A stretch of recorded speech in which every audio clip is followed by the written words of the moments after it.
ఉచిత ఇసుక విధానంపై హామీ ఇచ్చిన సీఎం చంద్రబాబుకు నిర్మాణ రంగ కార్మికులు కృతజ్ఞతలు తెలుపుతున్నారు. గత ప్రభుత్వ హయాంలో సుమారు ఏడాది పాటు ఇసుక దొరక్క పనులు లేక అనేక ఇబ్బందులు పడ్డామని చెబుతున్నారు. 2 ఏళ్ల పాటు కోవిడ్ ఉపద్రవంతో రోడ్డున పడ్డామని ఆవేదన వ్యక్తం చేశారు.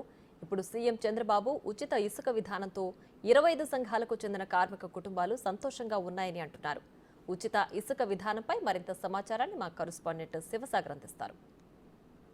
ఎన్డీఏ ప్రభుత్వం ఉచిత ఇసుక విధానాన్ని అమలులోకి తీసుకొస్తున్నట్లుగా చంద్రబాబు నాయుడు ప్రకటించారు. ఇప్పటికే ఇచ్చిన హామీల్లో ఒక్కొక్కటి నెరవేర్చుకుంటూ వస్తున్న ఆయన ఇప్పుడు ఉచిత ఇసుక విధానం మీద కూడా తన నిర్ణయాన్ని ప్రకటించారు. ఈ నెల 8వ తారీఖు నుండే ఉచిత ఇసుక విధానం వస్తుందని కూడా చెప్పారు. ఇదే విషయం మీద మనతో మాట్లాడడానికి తాపీ మేస్త్రులు ఉన్నారు. కాకరల సీను, ఏంటి ఉచిత ఇసుక విధానం మీకు పనికొచ్చే అంశం అంటారా? చాలా పనికొచ్చే అంశం అండి. ఎందుకంటే ఇలాగ ప్రకటించడం గౌరవనీయులు చంద్రబాబు నాయుడు గారికి మా కార్మిక వర్గం తరపున పేరున కృతజ్ఞతలు చెప్తున్నామండి.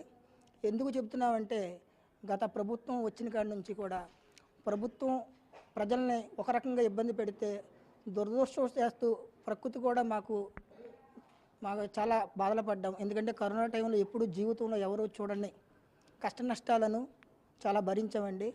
మరి ఇప్పుడిప్పుడే ప్రభుత్వం మారిన తర్వాత ఒక కార్మిక వర్గానికి ముఖ్యంగా బిల్డర్లకు కానివ్వండి, తాపీ మేస్త్రులకు కానివ్వండి, ఓనర్స్ కూడా ఈ ప్రభుత్వం వచ్చిన తర్వాత నిత్యావసర వస్తువులు కానివ్వండి, మరి ఇసుక విధానం కానివ్వండి, ఇవన్నీ కూడా మనం చాలా అందరికీ కలిసి వచ్చే అంశంగా నేను భావిస్తున్నానండి. ఓకే, అంటే ఎవరెవరు ఉపాధి పొందే అవకాశం ఉంది ఈ ఉచిత ఇసుక విధానం ద్వారా? బిల్డింగ్ కట్టుకునే యజమానులు అందరూ కూడా మధ్యతరగతి కానివ్వండి, చిరుద్యోగులు కానివ్వండి, చిన్న వ్యాపారస్తులు కానివ్వండి, ఎందుకంటే వాళ్ళు కట్టుకుంటేనే ప్రజలు జనరల్గా వ్యాపారస్తులు ఎలా అయినా చేయగలరండి. కానీ మధ్యతరగతి విషయంలో వచ్చేపటికి ఇది ఒక నిత్యావసర వస్తువుగా అయిపోయింది. ప్రతి ఒక్కరికి కూడా ఈ భూమి మీద ఇల్లు అనేది కంపల్సరీగా కావాల్సిందండి. ఒక ఇసుకే కదండి, అన్ని రకాలుగా కూడా ఇది ప్రజలు చాలా సంతోషపడతారని నేను చెప్తున్నాను సార్. ఒక బిల్డింగ్ వస్తే ఆ బిల్డింగ్ సంబంధించి మట్టి పని కానివ్వండి, పెయింటర్ చివరికి 25 సంఘాల వాళ్ళు, ఒక సెంట్రీ మేస్త్రి కానివ్వండి, కరెంట్ మేస్త్రి కానివ్వండి, మార్బుల్ మేస్త్రి కానివ్వండి, టైల్స్ మేస్త్రి కానివ్వండి, మరి రాడ్ బెండింగ్ మేస్త్రి కానివ్వండి, ముఠా మేస్త్రులు కానివ్వండి, తాపీ మేస్త్రులు కానివ్వండి, మరి వీళ్ళందరికీ కూడా సీలింగ్ మేస్త్రులకు కానీ ప్రతి ఒక్కరికి నేను మర్చిపోయినా కూడా బిల్డింగ్ సంబంధించి మొదలు కానీ చివరి వరకు కూడా ఒక 25 రంగాల కుటుంబ సభ్యులు ఒక బిల్డింగ్ మీద ఆధారపడి ఉంటుందండి. దీన్ని నేను అందరి తరపు నుంచి బాధ్యతగా చెప్తున్నాను సార్. ఓకే, ఇంజనీర్ ఉన్నారు, ఇంజనీర్ శంకర్ గారు. సరే, ఏంటి ఉచిత ఇసుక విధానం ఎలా ఎఫెక్ట్ చూపించబోతుంది అంటారు నిర్మాణ రంగం మీద? మేమైతే ముందుగా ఈ ఎన్డీఏ ప్రభుత్వానికి మేము శుభాకాంక్షలు తెలుపుతున్నామండి. ఈ 5 సంవత్సరాలు ఏదైతే మనం ఇబ్బంది పడ్డామో, అంటే ముఖ్యంగా అన్ని వర్గాల వారు ఇబ్బంది పడ్డారు. అందులో మరీ ముఖ్యంగా మనకి ఇబ్బంది పడ్డది ఎవరంటే ఖచ్చితంగా నేను నిర్మాణ రంగం అని చెప్పగలను. రియల్ ఎస్టేట్ కానీ నిర్మాణ రంగం కానీ వీరు ఖచ్చితంగా ఇబ్బంది పడ్డారు. ఈ నిర్మాణ రంగం ఎలాగంటే ఇది ఒక సైకిల్ చైన్ లాంటిదండి. ఇది తిరిగితేనే మొత్తం మిగతా రాష్ట్రం అంతా కూడా పన్నుల రూపంలో కానీ ఇంకో రూపంలో కానీ అందరూ కూడా ఈ మనీ సర్క్యులేట్ అయ్యి మొత్తం ముందు రాష్ట్ర ప్రభుత్వం బాగుంటుంది. అటువంటి నిర్మాణ రంగాన్ని 5 ఏళ్ళు కుదేలైపోయిందండి.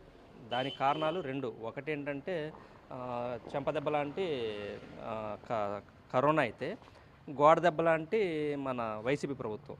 ఫస్ట్ రావడం ఏదైతే ఇసుక ఆపారో ఆ నెగిటివ్ ప్రొఫైలు ఖచ్చితంగా నిర్మాణ రంగం మీద పడిందండి. ఆ ప్రొఫైల్ ఈ రోజు వరకు దాని మీద కోలుకోలేదు. ఇప్పుడు ఈ ఎన్డీఏ గవర్నమెంట్ రావడం, అందులోనూ ఈ చంద్రబాబు నాయుడు గారు ఈ నిర్మాణ రంగానికి ఇన్ఫ్రాకి ఆయన ఎక్కువ విలువ ఇస్తారండి. ఎందుకంటే ఆయన ఇన్ఫ్రా రంగాన్ని నమ్ముతాడు. ఇది డెవలప్ అయితేనే రాష్ట్ర ప్రభుత్వం డెవలప్ అవుతుందని నమ్మే వ్యక్తుల్లో ఆయన మొదటి వ్యక్తి అండి. కాబట్టి ఆయన ముందు చూపుతో ఈ ఇన్ఫ్రా మీదే ఉంటుంది. కాబట్టి ఈయన ఇసుక ఏదైతే ఎలక్షన్ ముందు వెళ్ళినప్పుడు ఉచిత ఇసుకని హామీ ఇచ్చారో దాన్ని అమలుపరచడంలో ఆయన శ్రద్ధ చూపుతూ ఇవాళ నిన్నో మొన్నో కూడా మనకి సమీక్ష జరపడం జరిగింది. ఆ బాధ్యతను కుల రవీంద్ర గారికి అప్పచెప్పడం జరిగింది. ఆయన కూడా మనకు హామీ ఇచ్చారు 8వ తారీఖు నుంచి ఖచ్చితంగా వస్తుందని చెప్పి. మేము వస్తుందని చాలా ఆశాభావం వ్యక్తం చేస్తున్నాం. అది వస్తే కనుక ఈ నిర్మాణ రంగం, దానికి సంబంధించిన రియల్టర్స్ కానీ, ఇంజనీర్స్ కానీ, భవన నిర్మాణ రంగంలో ఇంచుమించు 25-30 రంగాల వారు ఉన్నారు. వీళ్ళందరూ కూడా చాలా సంతోషం వ్యక్తం చేస్తారు. ఇది నాకు తెలిసి ఇసుక గనక మనకి ఉచితంగా ప్రకటిస్తే 8వ తారీఖుకి పాలసీ ఫిక్స్ చేసి, మొన్న 1వ తారీఖు పెన్షన్ల మీద ఎలాగైతే ఆంధ్ర రాష్ట్రం పండగ చేసుకుందో నిర్మాణ రంగం అలా పండగ చేసుకుంటుంది అనడానికి ఎటువంటి సందేహం లేదు. ఆ రోజు ఒక పండుగ వాతావరణం ఏర్పడ్దని ఆంధ్ర రాష్ట్ర ప్రభుత్వంలో నేను మా నిర్మాణ కార్మికుల సభాముఖంగా నేను కోరి ప్రార్థిస్తున్నాను. మరొకసారి నేను మన గౌరవ ముఖ్యమంత్రులు వర్యులు చంద్రబాబు నాయుడు గారికి నేను నా అభినందనలు తెలుపుతున్నాను. మా అందరి తరఫున కూడా మా శుభాకాంక్షలు తెలుపుతున్నాను. ఓకే, మొత్తం మీద చూసుకుంటే ఇక్కడ నిర్మాణ రంగానికి సంబంధించి నిపుణులు కానీ తాపీ మేస్లు కానీ సుమారుగా నిర్మాణ రంగం మీద 25 క్రాఫ్ట్స్ అంటే 25 సంఘాలు పనిచేస్తూ ఉంటాయి. తాపీ పని కానీ, ముఠా మేస్త్రి కానీ, స్లాబ్ వర్కింగ్, రాడ్ బెల్డింగ్, ఇట్లా రకరకాల విభాగాల వాళ్ళు ఉంటారు. పెయింటర్, శానిటరీ వర్కరు, వీళ్ళందరికీ కూడా ఒక ఇసుక అనేది ప్రధాన వనరు. ఒక బిల్డింగ్ కట్టాలంటే ఆ బిల్డింగ్కి సంబంధించి ఇసుక ఎప్పుడైతే ఉచితంగా ఇస్తున్నారో తప్పనిసరిగా ఆ ఇల్లు కట్టుకునే వాళ్ళు అనుకునే చిన్న చితక మధ్యతరగతి ప్రజలందరూ తప్పనిసరిగా తమకున్న స్థలంలో ఇల్లు మొదలు పెడతారు కాబట్టి అందరికీ ఉపాధి దొరుకుతుంది. సో మొన్న 1వ తారీఖు పెన్షన్ల మీద ఏ విధంగా రాష్ట్ర ప్రభుత్వం ఒక పండగ వాతావరణం కల్పించిందో 8వ తారీఖు నుండి కూడా దీన్ని అమలు చేస్తే తప్పనిసరిగా రాష్ట్రంలో మరో పండగ వాతావరణం ఉంటుంది. నిర్మాణ రంగం వారంతా కూడా ప్రభుత్వానికి రుణపడి ఉంటారని కూడా ఇక్కడ చెప్పే పరిస్థితులు ఉన్నాయి. కెమెరామెన్ భాగీరథ్తో సాగర్, బిగ్ టీవీ.